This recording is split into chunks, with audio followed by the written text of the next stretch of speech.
If the world's two largest economies are heading toward a trade war, time is on China's side. Don't forget, the Chinese have a very long-term view, Bloomberg News chief content officer Marty Schenker argued on Wednesday, while noting that Chinese President Xi Jinping no longer has term limits.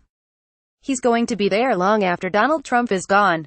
So they're in this for the long haul, and they're playing hardball. On Tuesday evening, the Trump administration announced 25% tariffs on more than 1,000 industrial technology, transport, and medical products amounting to about $50 billion in 2018 imports.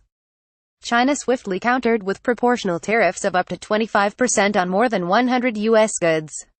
The latest move followed a previous round of reciprocal tariffs worth about $3 billion. And while Chinese officials encouraged negotiations, Beijing doesn't seem to be backing down, even though China and the U.S. have not publicly said they are in a trade war. The sparks of such a war have already started to fly, an editorial in China's government-backed Global Times newspaper announced. There are some people in the West who think that China looks tough for the sake of a domestic audience, and would easily make concessions. But they are wrong. There's no telling how long the trade tensions will last.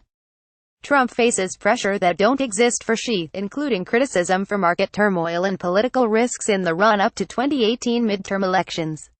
At the same time, the American president is buoyed by the popular notion that a rising China has taken advantage of the current trade relationship. Does Trump care what this is doing to the markets? Greg Valliere, chief global strategist at Horizon Investments, wrote in a new note. Yes, of course, but he has an election to win, and a base to satisfy, so the markets may have to endure the volatility for months to come. Trump tweeted that the trade war with China was already lost, blaming previous U.S. administrations. We are not in a trade war with China. That war was lost many years ago by the foolish, or incompetent, people who represented the U.S. Now we have a trade deficit of $500 billion a year, with intellectual property theft of another $300 billion. We cannot let this continue. Donald J.